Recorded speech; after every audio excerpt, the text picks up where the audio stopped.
Welcome, one and all, and let me tell you a tale of gods and goblins, a podcast exploring the bizarre and beautiful world of British mythology, folklore, and fairy tales.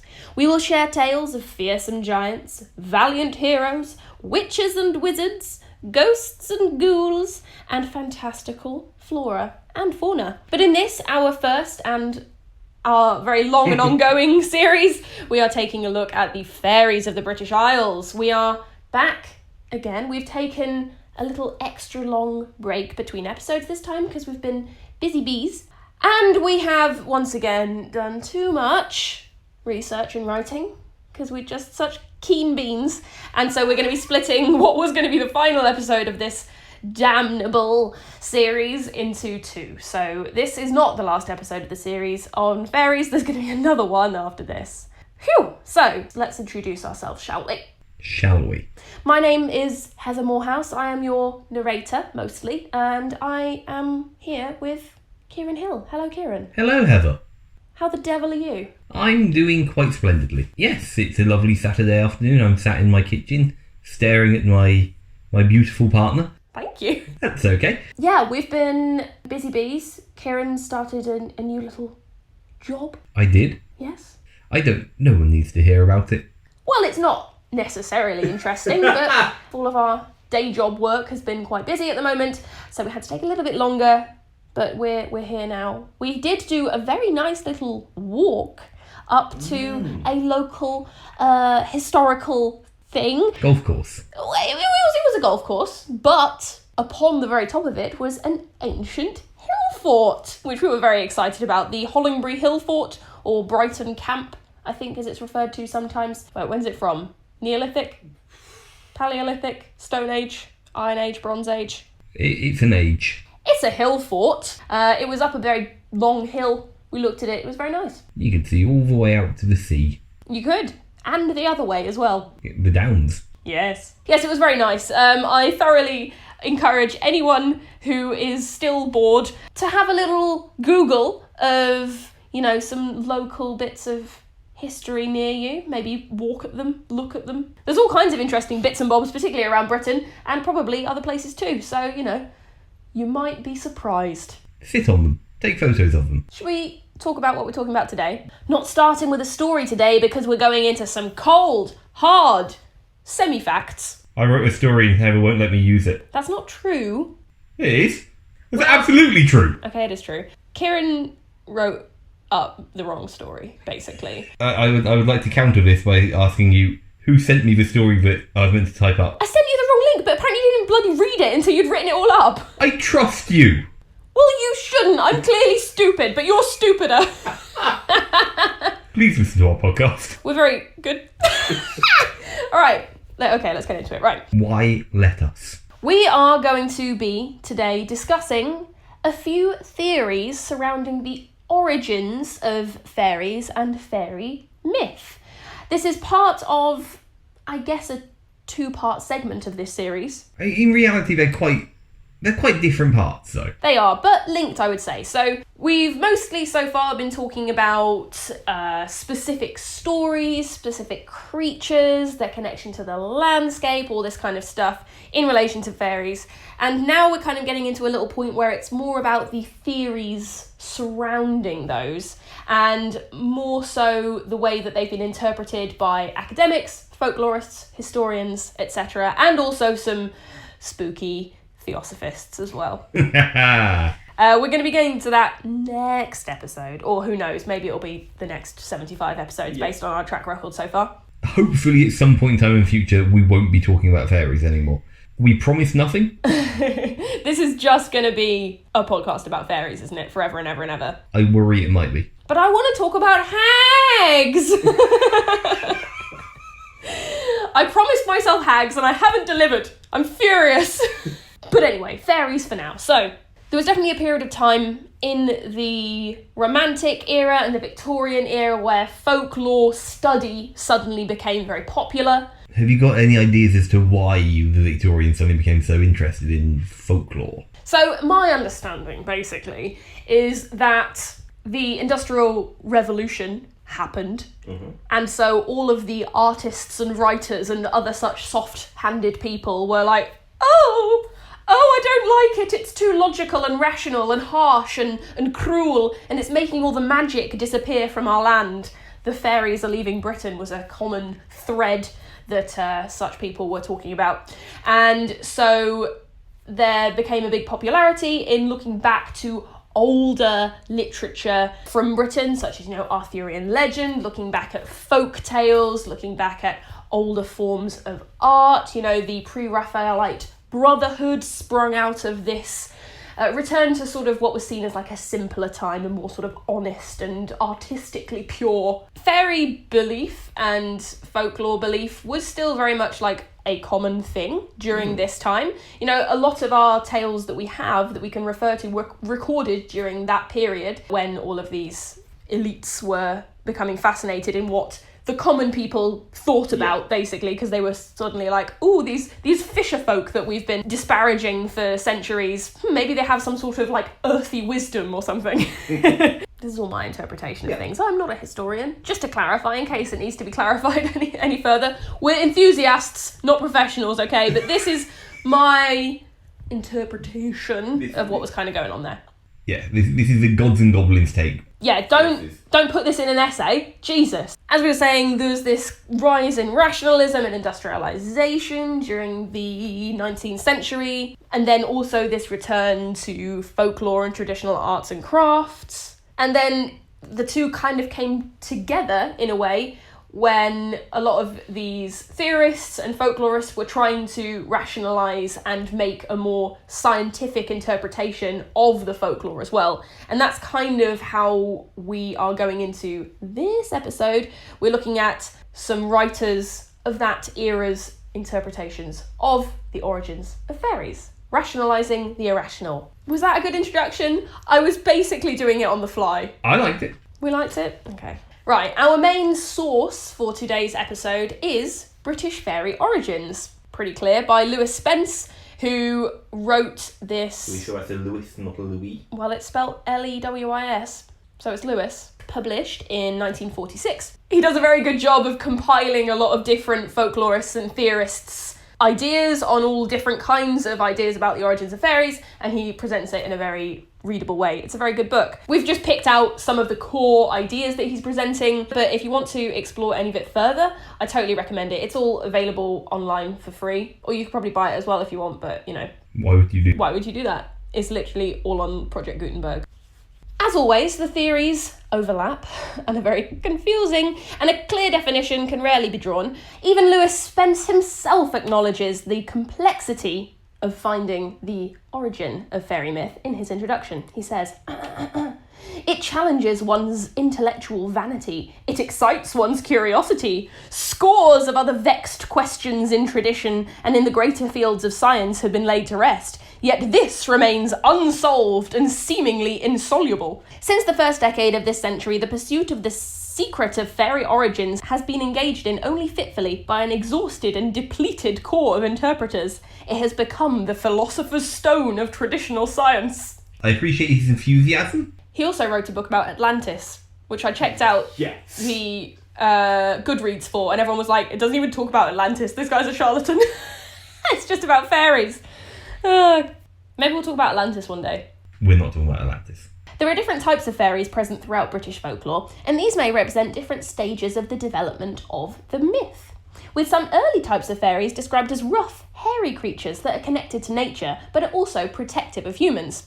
Yes, like you, I can see you pointing, you're a little rough, hairy creature, we know. We're not protective of humans, though. You're protective of cats. Mm-hmm. Are you eating while we're recording? I forgot we were recording. Just go in a different room and I'll keep talking. Giggles now. And these hairy creatures are much removed from the refined but often dangerous fairy aristocracy that appear in later records. Ben Jonson, Shakespeare's contemporary, speaks in one of his plays of the coarse country fairy, while Milton in his L'Allegro alludes to the lubber fiend who stretches his hairy strength upon the hearth. I think they're just cats. Actually, cats aren't coarse, they're very, very soft. are very soft, aren't they, Kieran? These rough types of fairy are part of a well-established European type associated with the hearth and home, and which finds its earliest known exemplar in the lares, or domestic spirit of the Romans, which we talked about in one of our other episodes, didn't we? These house spirits were often depicted wrapped in furs of small animals, potentially explaining the hairy appearance. Another link to classical myth in these early fairy forms is the similarity to a faun or a satyr. Satyr in appearance and closeness to nature. An example of this type, of course, being Puck or Robin Goodfellow that we talked about recently, often depicted with little goatee horns and legs. Little hairy boys. Hairy forest boys. So as we can see, the origins of these little hairy creatures, these little hairy fairies, if you will, could well be remnants of folk belief as far back as the Roman times. But the size of fairies is also representative of different eras of folk belief, which Spence describes as strata of folk imagination, which I quite enjoyed. The most diminutive of all are very probably to be associated with a new Stone Age conception of spirits, which haunted burial mounds and rude stone monuments. Not rude as in they look like a penis and balls, but rude in that they're roughly carved. Cornish Spriggans are a minute and hirsute family of fairies which fall into this category and are found only about the cairns, cromlechs, barrows and detached stones with which it is unlucky to meddle. What are any of those things? And cromlechs, they're like standing stones with like a big flat stone on top, like a giant altar. Yeah. They look cool, actually. Like more so than just the 3 stone ones where it's the 2 standing stones and the lintel. They're like a big sort of table. It's not hard to see when you see like crazy fucking natural phenomena or just stuff built by ages past, why people would be like, oh, that must be the gods. There's something going on there. Yeah. I just think that people these days give people of the past too much flack for that sort of thing. Yeah, they kind of see like pre-scientific thinking as stupid. But yeah, so the oldest fairy types that we know of that are associated with these monuments are the smallest, the teeny tiniest.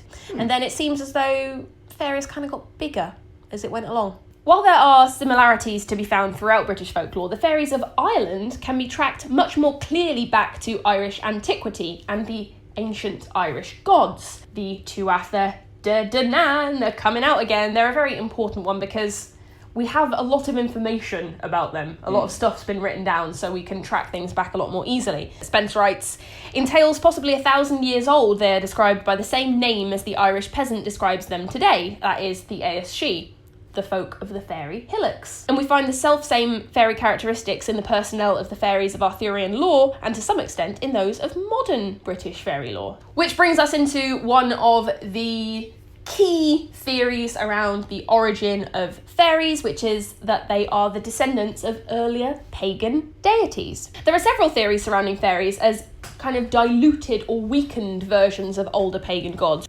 reduced in power and physical size as new beliefs overtake ancient ones. Particularly prevalent, of course, is the arrival of Christianity into Britain. The euhemerists, or euhemerists, I'm not entirely sure. It's not a word I've ever heard said out loud, to be quite frank. I've never seen it written down, to be perfectly honest with you. You should have looked at the script. I really should have.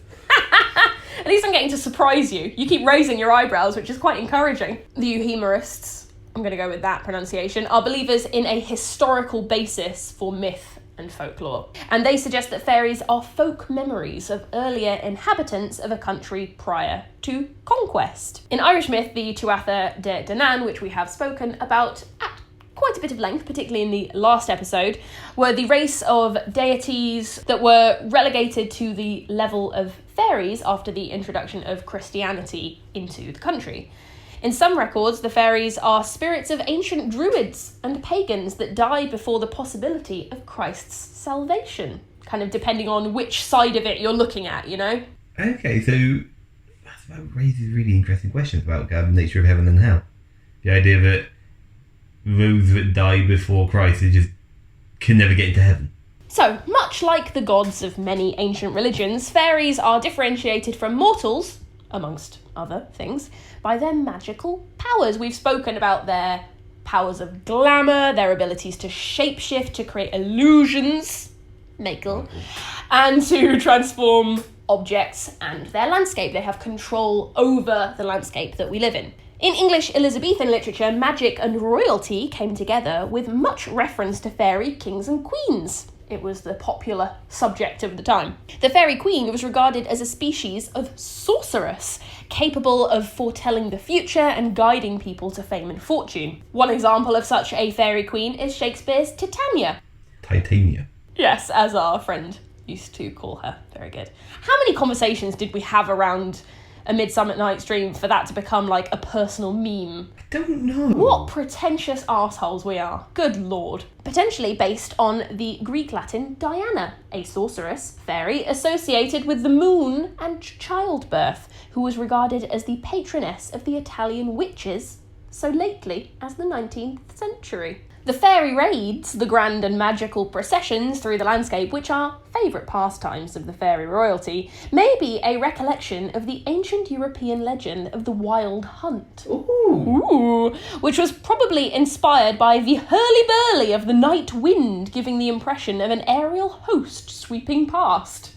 And it was the gods or supernatural spirits of these ancient people that observed the Wild Hunt that were seen to be controlling the supply of game, and sometimes hunting it down themselves in these processions.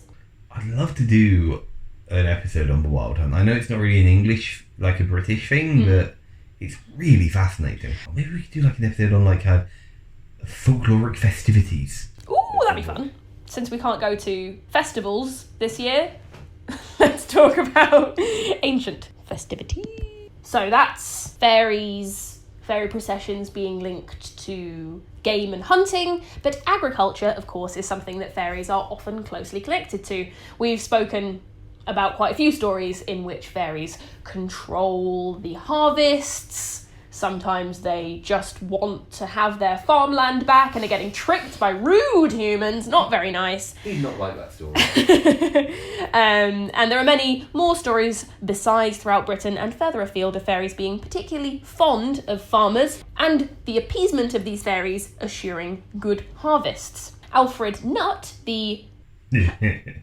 when discussing the significance of agriculture to ancient people and their early religious spirit, argues that its ritual must have been of a particularly rigid and inflexible nature, with strict rules surrounding what must be done on the land and harsh mythical penalties if those were not done. The Tuatha De Danann were chiefly concerned with the regulation of agriculture and the institution of festivals and ceremonies in connection with it. Not so fancy after all, they're just like, plough this, hem that. Okay. Wheat wardens. Ooh, I like that. To the fairies of the British Isles must be rendered the same tithe of corn, milk and other agricultural produce as was expected by the Tuatha De Danann of Ireland. Indeed, in the Western Isles of Scotland, it was believed that the top grain of corn on every stalk belonged by right to the good people. So those agricultural beliefs and the rules surrounding them continued until pretty recently. And this equation of cleanliness and order with goodness, which descended through the cult of the Tuatha De Danann into the tidy household fairies of later day mythology, was a part of pagan folklore that the church was actually quite happy to hold on to. With the advent of Christianity, so many customs were either outlawed, like we talked about well dressing last time, which was banned by the Puritans. I can't remember. I think it was just the Christian church in general. I think it went further back than that because they were talking about it during like the Black Death. It came to be a thing again, right? Which was put way before Puritanism. All the nice flowers and plants that people made around wells to appease the fairies that lived in them. And then many other of the beliefs were overlaid with Christian rites and rituals to kind of ease it in. Yeah, just sort of paper over the pagan stuff. And in this case, Nutt notes, the church found in it a ready-made code of simple moral behaviourism and orderly method. This, he thought, was easily referable to a time when all the operations of rural life formed part of a definite religious ritual, every jot and tittle of which must be carried out with minute precision. Jot, tittle. Yes. William Lilly, in his Life and Times, which was his lifelong diary, mentions fairies and the way that Christianity and fairy belief kind of join together. He says that fairies love the southern side of hills, mountains, groves, neatness and cleanliness in apparel, a strict diet, an upright life, and fervent prayers unto God. I was with you to that last point. The theory that fairies are remnants of older gods is something that's also represented in their habitats. While the Irish fairies and the Tuatha De Danann are generally associated with the hills and forts that they were banished to, there is a more ancient view that the Irish fairyland is an island paradise miles off the coast. This island is represented in eternal summer and has many names, including Tira Beo, meaning the land of the living, Tir Nail, the other world, Magmore, the Great Plain, Magmel, the Pleasant Plain, or Tir na Nog, which we mentioned before, as being where the Dana O'Shea live, aka the land of the ever-young. So this mythical isle has many names, but it's always a place of peace and plenty. And while we might notice perhaps a similarity to the Elysian fields of Greek myth, it's certainly not a land of the dead, like that one is. This is more of a godly private island, where they will occasionally bring favoured humans to stay with them, but they're most definitely alive while they bring them. This is not a land of the dead. In stark contrast to the Pleasant Plain, we have the Welsh Anon. This is the not world, an abyssal place, represented either underground or underwater. At times, Anon is seen as a land of the dead, whilst in others, it's simply the realm of the supernatural gods and creatures that live there. There are some tales of humans venturing to Anon to take some of the powerful mysteries that the fairies keep there. A little like a Prometheus type, yes. Like Coraline. yeah, like Coraline. We talked about the Grageth Anon before as well, didn't we? The lady fairies that live in Anon. And indeed Gwyn ap Nudd, the king of the fairies who presides over Anon, which makes him, one could argue, the god of the underworld. Beep! That's a technical difficulties noise, because in the time that has elapsed between the last sentence and this one, 2 days have passed, and I, your humble narrator, has one less tooth that lives in my mouth. Oh, I had to get one of my teeth removed, and now I have a little bit of a speech impediment. You don't. I do a little bit. But if you are noticing that it sounds different and a bit weird, that would be why. I'm in some pain, but not so much that it will stand in the way of me regaling you with stories. So, speaking of water, as well as earth, wind, and fire, and other such elemental things, September!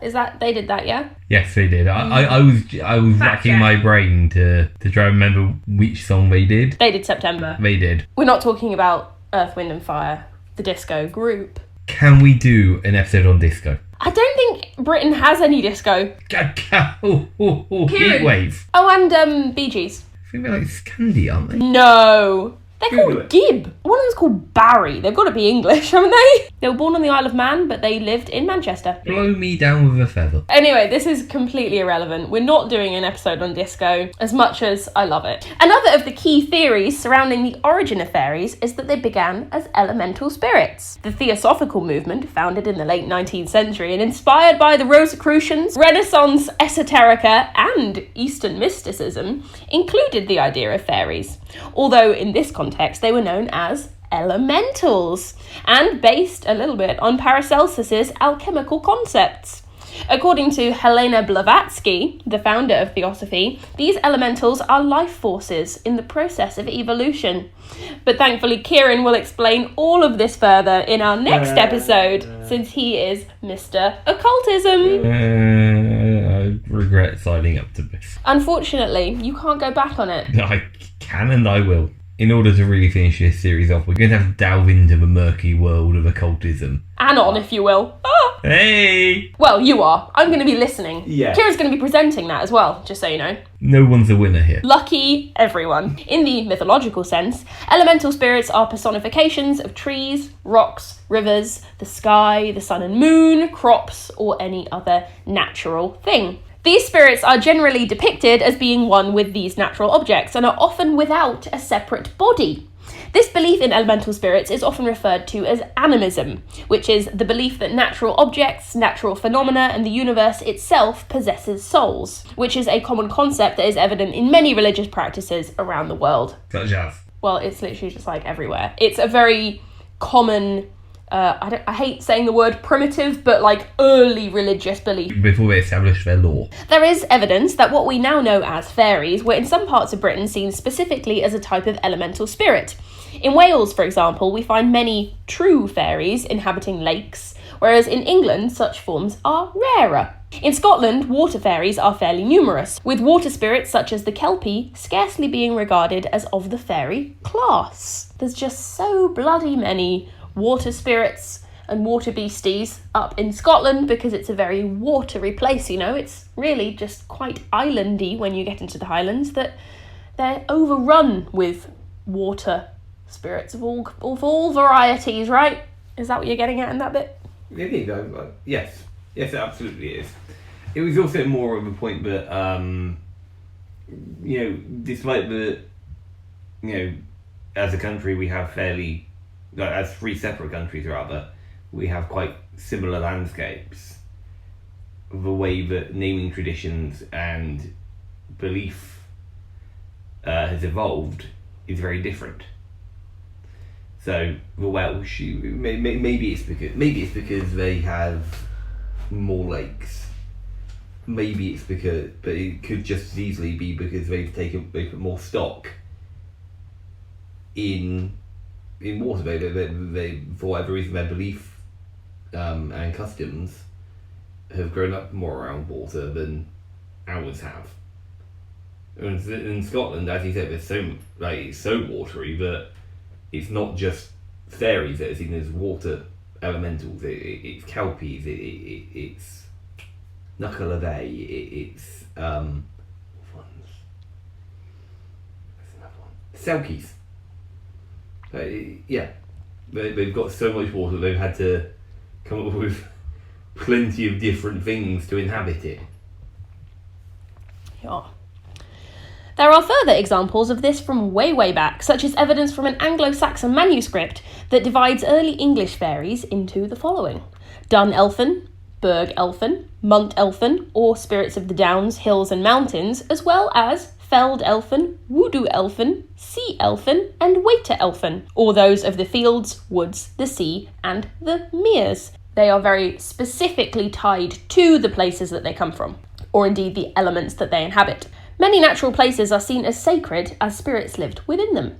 Indeed, there are Old English folk rhymes and proverbs such as "Fairy folks are in old oaks," and specific trees or groves were not permitted to be cut down in case the forest spirits, dressed all in green, would seek revenge or, conversely, would be destroyed. Significantly more sympathetic towards them than often you find in these stories. Yeah, well, I think at this slightly earlier stage of folk development, fairy seems to have come later, whereas these elementals seem to be a more early folk conception. They're certainly seen as less mischief-bringing, I think, based on what I've read.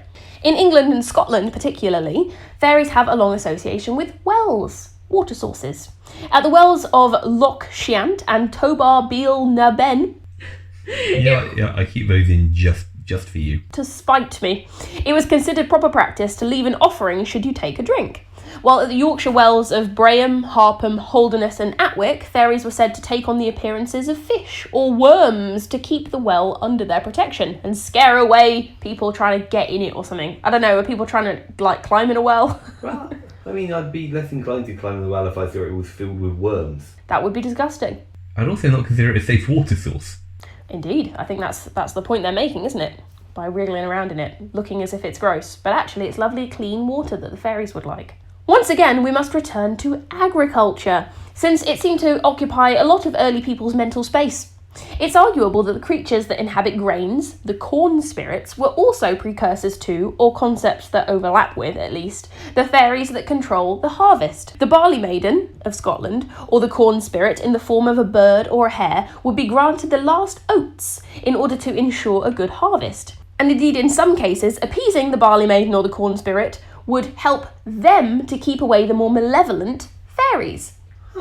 So the concepts do seem to have existed separately as well as potentially joining together at a certain point. And would appeasing the barley maiden involve... burning a police officer in a giant wicker effigy? Well, according to this, you can just give them the last of the oats that you have.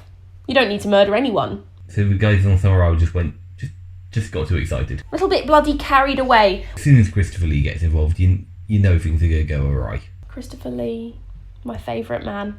Other than you. I'd love to see your top 5. Me, Christopher Lee. Oh, right. That's all right. Kevin MacLeod. Lewis Spence suggests that it is only through people later looking back at the stories that their ancestors were telling that the desire for a distinction between various supernatural creatures became much of a priority at all. To such people, spirits of all kinds, fairies, the ghosts of the dead, and even witches and water kelpies are all creatures of the supernatural class, between which he scarcely differentiates. And to emphasise this point, one needs only to look at the Celtic Sidhe, who encompass not only fairies, but also giants, ghosts, banshees, brownies, and even, occasionally, giant black cats that roam the highlands. Do you think that the black cat that was mentioned on the hill of Knockshigowna is part of the Sidhe? You know, the fairy queen turns into a load of different things. Yeah. Do you think those were all different famous stories? That she was basically doing like a sort of medley? That's what I was thinking. A folkloric medley. I'm still very confused by the salmon in boots and a tie. We need to find the story about the salmon with a cravat on. And boots. Yeah, work boots, right? Boots the house down. Fairies, more so than many other creatures of lore, seem quite tied to their surroundings. I had a thought regarding the whole elemental situation. Yes. About how... something I find interesting is that you can take, let's say, you take a vampire and a knocker. God damn it. See, we switched roles, this is quite fun. Yeah. Okay, we've got a vampire and knocker, then what happens? They walk into a bar? They certainly do. Right. But it's underground, you see, because they both live underground. In fact, there's certain folkloric tales that a vampire has to keep a part of its burial dirt with it at all times. Does that turn up in Nosferatu? I think it might do. But of those two, only the knocker is considered like a ground spirit. Like both the vampire and the knocker, according to certain folklores, are spirits of the dead. I find it very interesting how it seems invariably that a fairy will be tied to its place, to its environ. And like you see with brownies, who are more of a household spirit than an elemental, but still tied hugely to where they are. To banish them from their place is to banish them from this earthly plane of existence. Oh yeah, because there's stories of them scampering off to fairyland when you give them a little jacket, right? Yeah, but they're far more linked to their places than other spirits that you come across in folklore. Like a hag can wander far from their hovel. A vampire can go from its grave. A knuckle of thee can gallop along the highlands until it reaches a stream.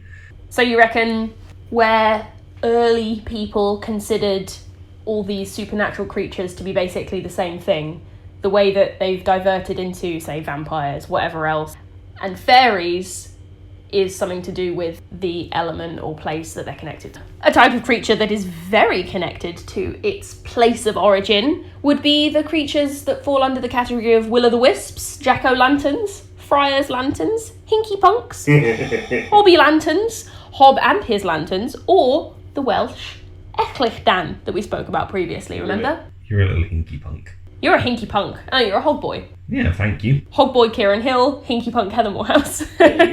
These types of fairies are certainly very unlikely to exist without the environment that they inhabit, although their real-world explanation wouldn't have been understood at all until relatively recently. Quite a scientific proof for them, in fact. Shall I explain it to you? So where people were imagining little light-up spirits floating around in the nighttime, what was really most likely happening were self-igniting gases rising off of peat bogs, which are common in Ireland. The oxidation of phosphine, diphosphane, and methane are produced by organic decay, which is what's happening in peat bogs, and they can cause photon emissions. But when the gases are exposed to oxygen, they can self-ignite, creating mysterious little lights over these lonely areas, which of course people saw and were like, that's super bloody weird. I mean, I would think the same thing. Aliens.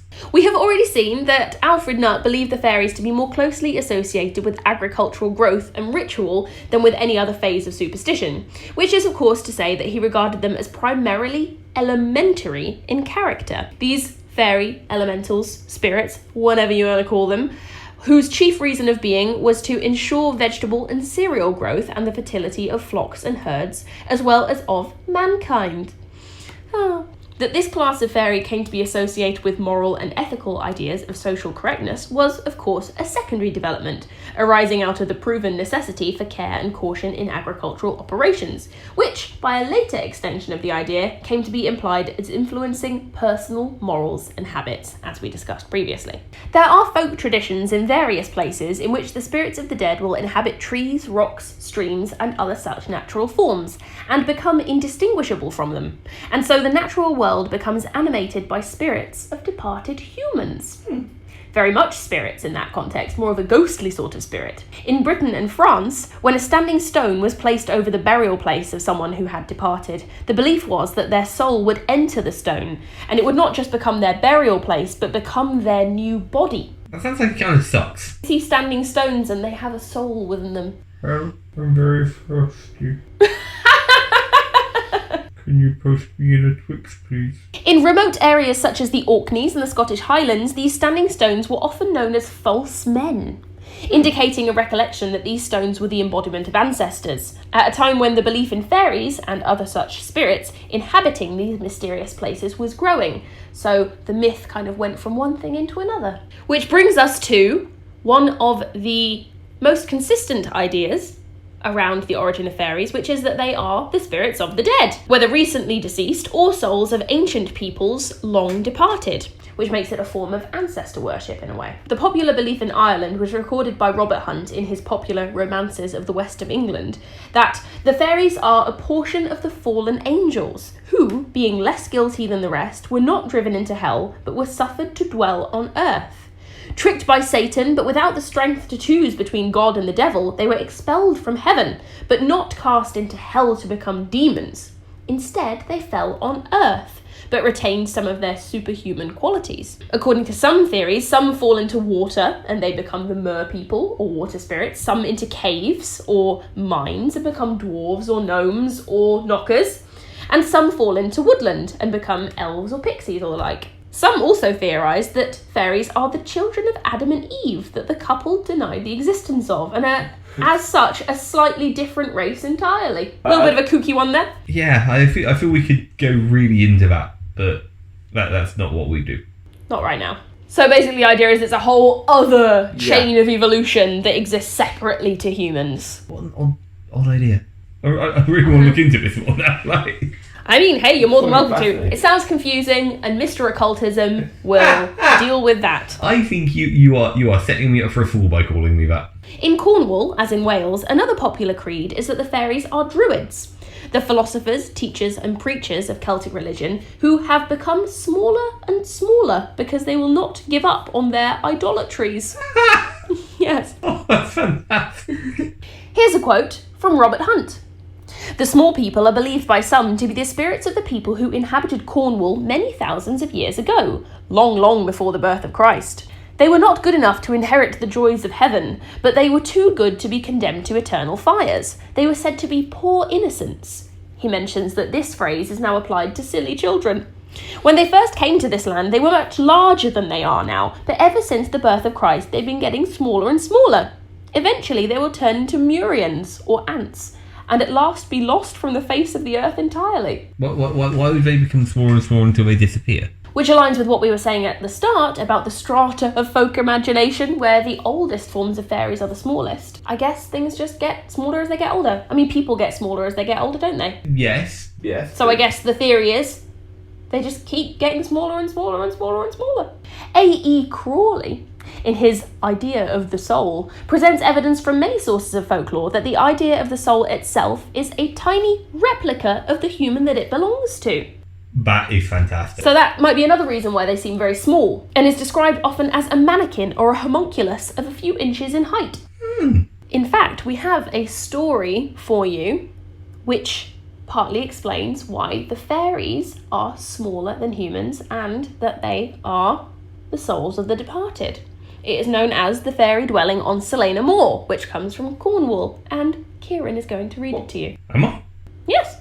Old Mr. Noy, the owner of many acres within Buryarn, had been down at the inn recruiting for the harvest that was to take place at his neighbours, the Penders' farmstead. Many folk were interested, as it was tradition that to give thanks for the help bringing in the harvest, whoever was hosting would throw the greatest feast he had ever seen. I'd sign up. Yeah. I love a feast. As the sun set, Mr. Noy rode off with his dogs back to the Penders' home of Baron Hall. However, he did not arrive that night, nor the next. This was particularly odd, as old Mr. Noy had no friends to go home to, being an aged bachelor. On the third day, the villagers came from miles around, ready to work hard and party harder.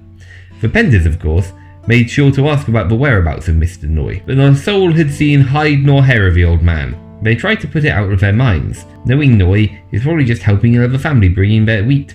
He was helpful like that. The sun set and the sun rose, and still seeing no sign of Mr. Noy, the Penders sent out some horses to the surrounding families, who, having not seen but being rather fond of the ancient shite, sent out their horses and so on and so forth, without any luck until on the third day. In the grey of the morning, a neighing horse and a pack of barking dogs were found just inside of old Mr. Noy's home fields. No one had thought of looking for him so close to his home, for some reason. However, the thrill of finding his animals at their home soon turned to concern, as the dogs looked half-starved. The men took the horse by the reins and beckoned the dogs towards Noy's home. However, the animals took off suddenly and veered directly into an adder-filled thicket of brambles that looked like it had not been trimmed for 100 years or more. The horse began hoof-scraping at a patch of brambles, and when the men were able to cut them back, they found to their utter amazement the old Mr. Noy lying face down, fast asleep.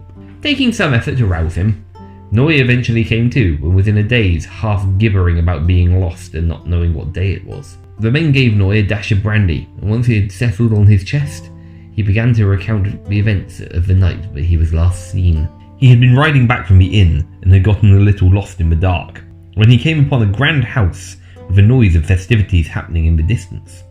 The dogs and horse seemed unwilling to go towards it, but Mr. Noy, never being one to turn down a party, invited or otherwise, decided to simply tie them up and go and introduce himself.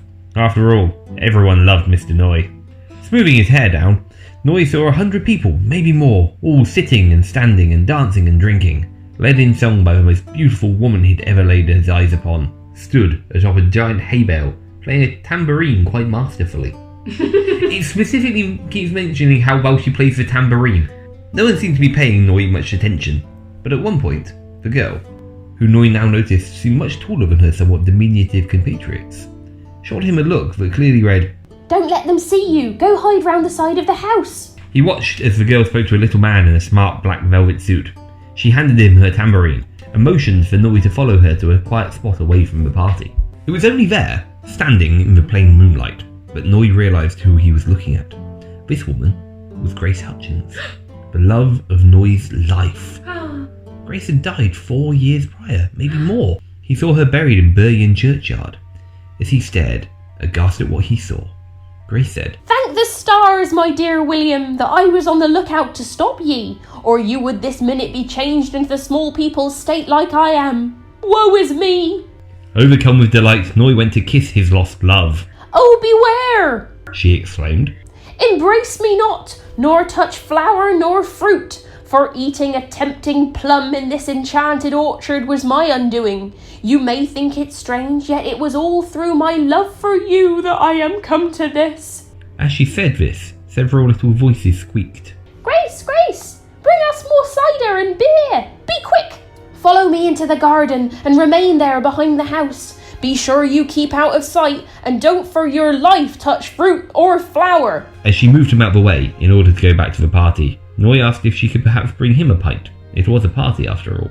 "No, my love, not for the world. I was being poetic, obviously. You can't have any food or drink here at all." "Oh, right," said he. Grace continued. Await me here, I'll soon return. Sad is my lot to be stolen from the living and made housekeeper to these awful sprites. After a couple of minutes of waiting, Grace returned and beckoned William to a tree stump, and began telling him of how she came to be here, playing serving wench for her tiny captors. She'd been walking to see William when she found herself quite lost. She waded through a brook and heard music in the distance. Following the sounds, she soon found herself in an orchard where every tree was bent back with the ripest fruit she had ever seen. Trying to follow the music quickly became confusing, and as soon as she felt she was getting nearer, the direction the music was coming from seemed to change. Soon becoming exhausted, she picked a beautiful looking plum and sat to take rest. But no sooner had her lips closed around the first bite than the fruit dissolved into a harsh, bitter water which made her feel sick to her gut. Struggling to breathe, she fell to the floor in a fit, and there she remained as days passed. When finally she came to, she was surrounded by small men who delighted in such a strong, healthy young woman being in their company. Now they had somebody who knew how to bake and brew, one that would keep their habitation decent, nurse the changed children that weren't so strongly made as they used to be, for want of more beef and good malt liquor, so they said. And there she stayed, baking and brewing, and looking after the children that the small people brought into their fold. At first entranced by this new world she was in, slowly over years she began to realise that these were hardly people at all. Their mode of life seemed somewhat unnatural to her, for all among them is mere illusion and sham. They have no hearts, she believed, but little sense or feeling. What serves them is merely the remembrance of whatever pleased them when they lived as mortals, maybe thousands of years ago. What appears as golden apples are only sloes and bitter berries. The only thing that brought her any respite these days was goat's milk. Goats are often stolen away by these cunning folk and used to nurse the young. And in fact, she related to William that often fairies would change shape and become goats in order to lure the best milkers off. One may often notice in these venerable longbeards, when seen reposing on a rock, chewing their cuds, a look of more than human craftiness, a sly witch-like glint cast from the corner of their eyes. She looked at Nor with great sadness, as she explained that though she longed for her life, she had become quite used to the life she now leads, and if nothing else, her captors were in no way cruel to her, and in fact treat her quite excellently. She spoke of a man who had taken her place on the tambourine, and said that he was so fond of her that he would do just about anything she said. A scowl grew over William's face.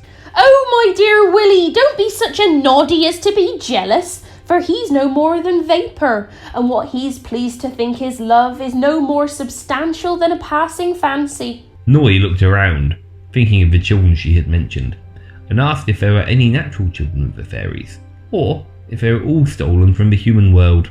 Very few indeed, although they are fond of babies, and make great rejoicing when one happens to be born amongst them, and then every little man, however old, is proud to be thought the father.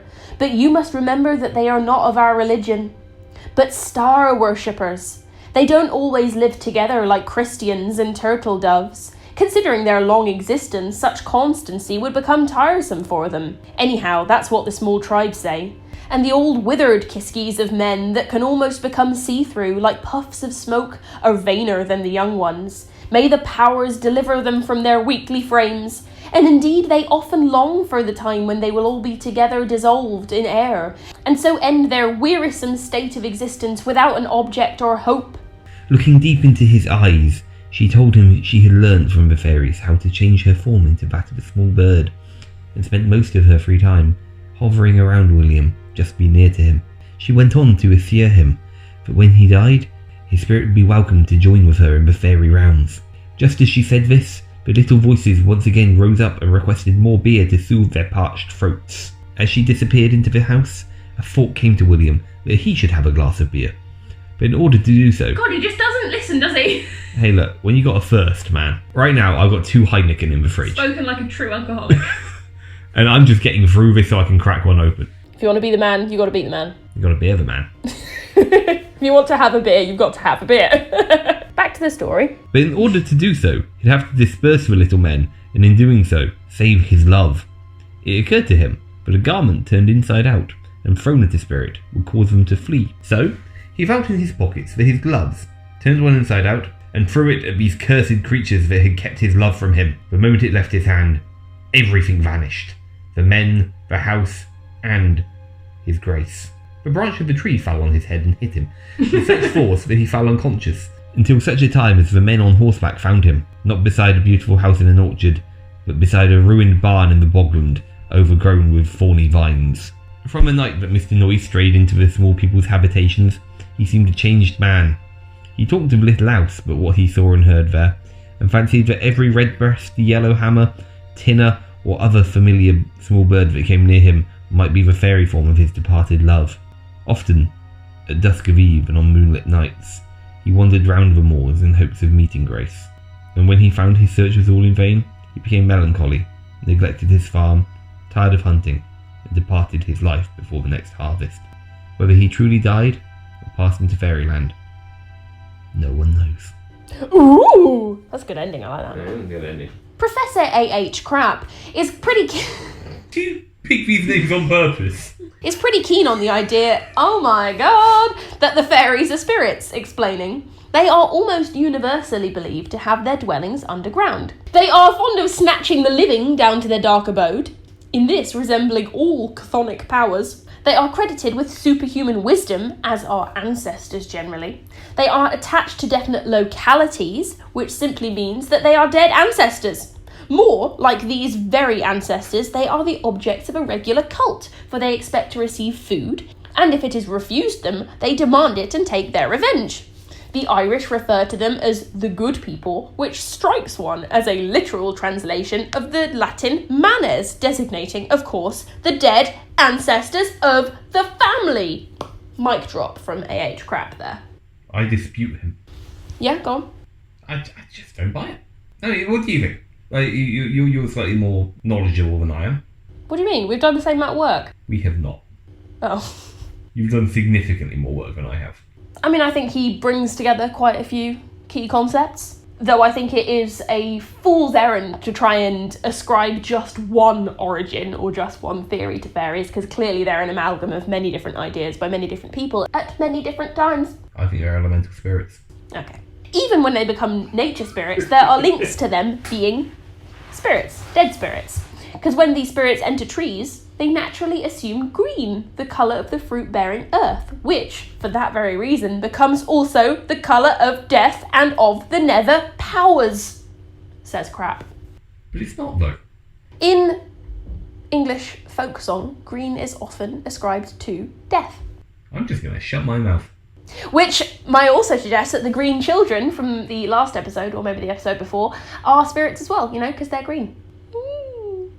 The Welsh Tylwyth Teg are also described by Wirt Sykes. Woo! Yay! Can't believe we got this far into an episode without talking about Wirt. Wirt described the Tylwyth Teg as the souls of dead mortals, not bad enough for hell, nor good enough for heaven. And their fondness for green is another link between fairies and the dead. The point around manes that was in Crap's diatribe might actually be some pretty bad Latin, but it does bring us back to the Roman lares, the deities of the hearth that we were speaking about at the top of the episode. Spence tells us that the family dead were often buried beneath the hearth in Roman culture, connecting these guardians of the home with ancestors. I'm not burying you in the hearth if you die before me. I don't think they just prop them up in a fireplace. And the idea of the lares may well have transmitted into the brownie, the hairy spirit dressed in rags and the furs of dogs, an animal that was associated with the dead. Offerings, or libations if you're getting Roman with it, of milk were made to the lares as well as brownies. Banshees have a very clear connection with death, as these female fairies were often known as heralds of death in Irish folklore, while the related Banshee, which is probably where the word kind of joins together to mean the same thing, is represented more as a vampire or a succubus that drains the life force of her victims. The root of the word banshee is not particularly specific though, banshee simply meaning fairy woman, which of course very closely relates fairies with death once again.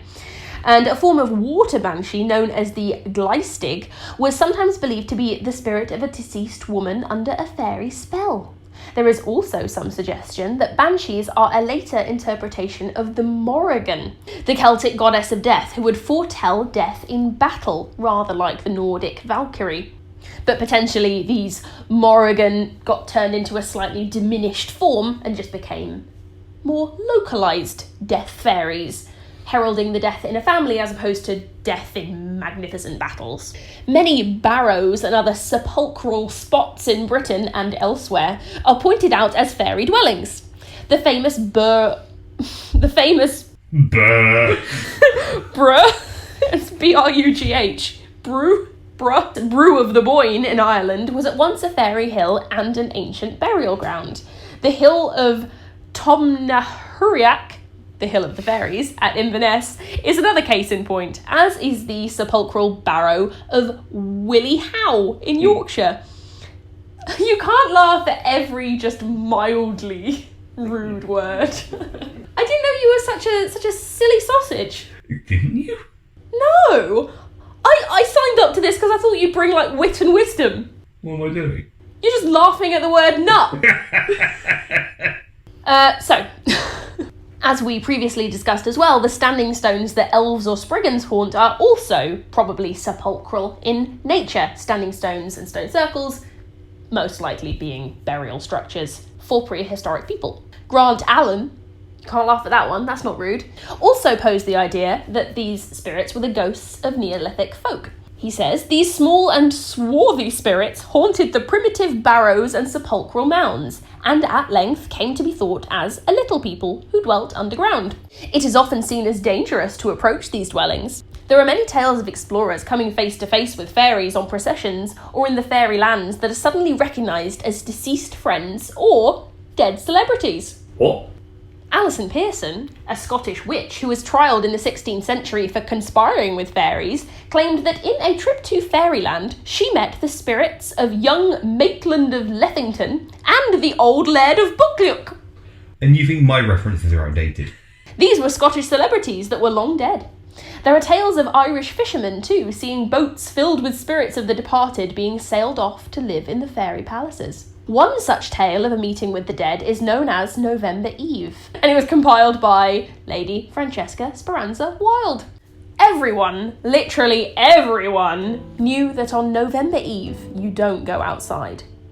November Eve is when the fairies flitter, the one night of the year where the souls of the departed can sing and dance and play. And if there's one thing everyone knew about fairies is that they did not like being disturbed. And yet, here he was, Hugh King, sat bold as brass, fishing and watching the stars, not even thinking of the date until he spotted the lights. These strange lights that were shining bright and illuminating a huge crowd of people who were now rushing by at such a speed that Hugh scarcely knew what was happening. It was self-igniting gases atop their beatbox. UFOs.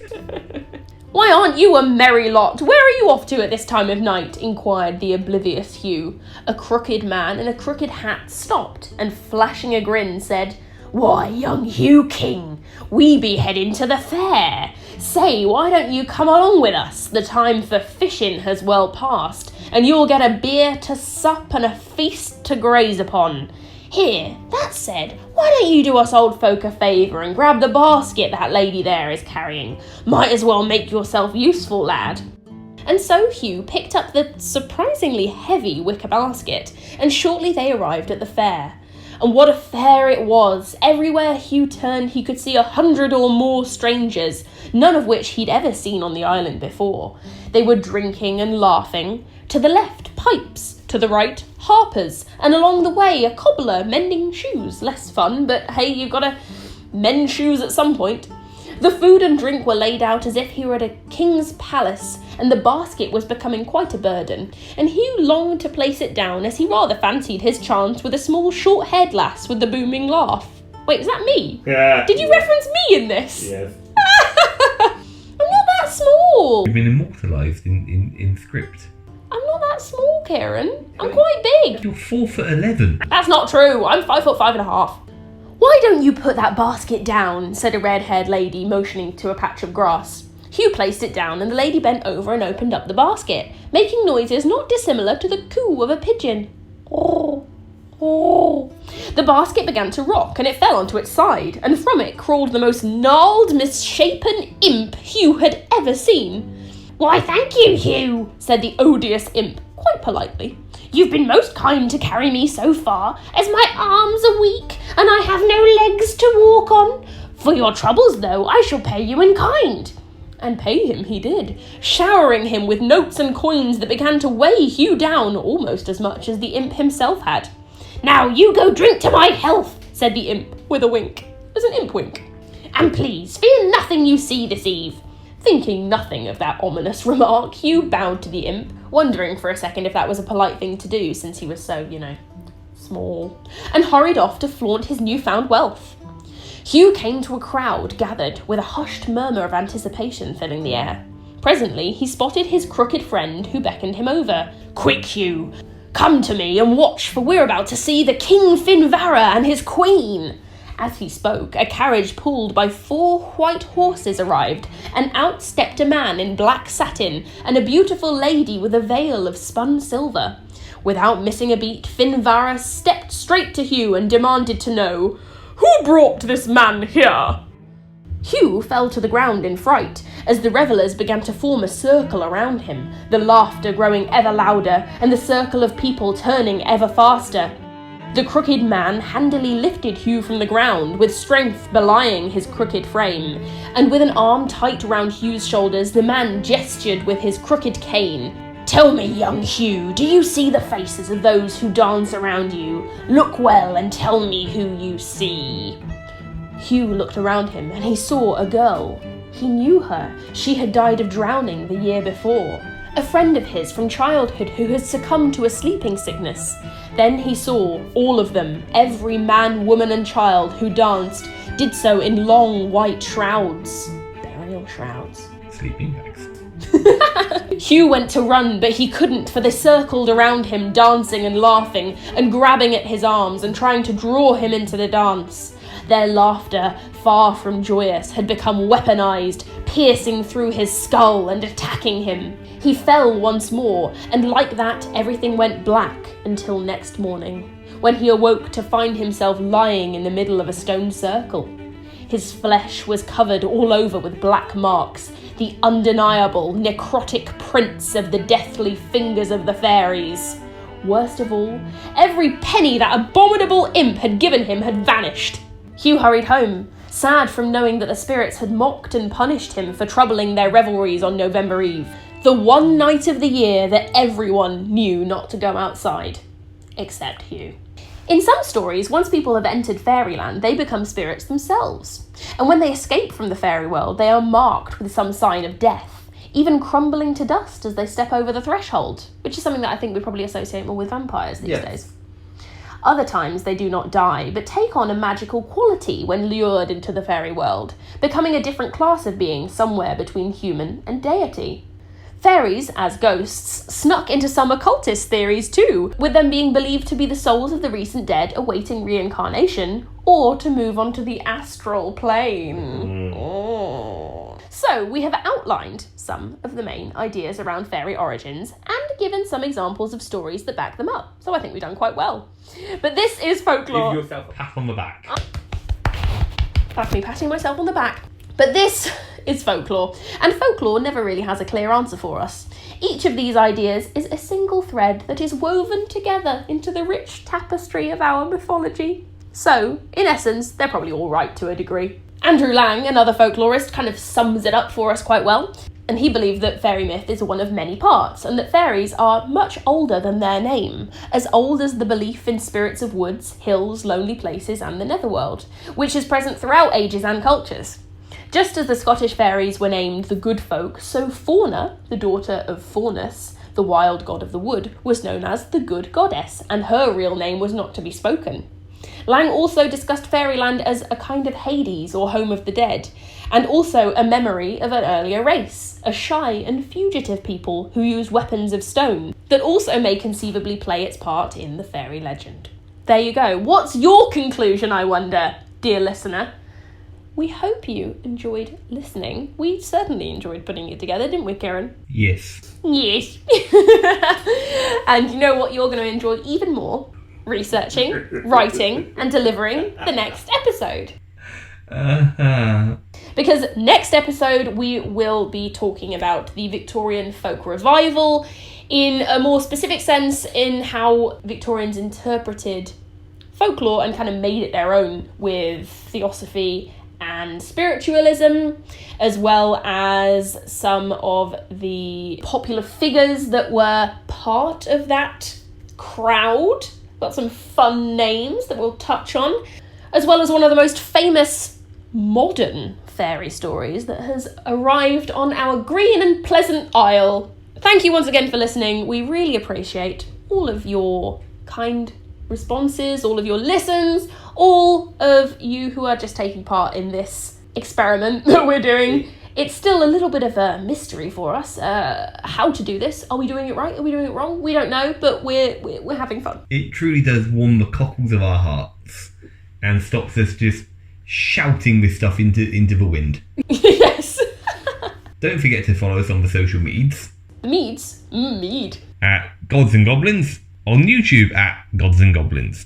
And if you want to, you can always email us at godgobpod@gmail.com. That's godgobpod@gmail.com. And if you do have a bit of spare time, we would be delighted if you were to give us a review on iTunes. It really does help us out. Anything that helps get us into more little ear holes and more people taking part in this gods and goblins experience, the better. I reckon the more the merrier. And then there was darkness. We're very little sleepy goblins now, and we will speak to you again in around 2 weeks' time. Yes. Maybe not exactly 2 weeks. A new job and it's much harder than my old one. Yeah, basically we're a little more taxed for time currently, but we will be back very soon. And with that, I shall say goodbye from me, Heather Morehouse. What was I called? Hinky Punk Heather Morehouse. And it's a booming farewell from me from atop my gigantic 9-foot frame of the Hog Boy, Kieran Hill. Bye bye.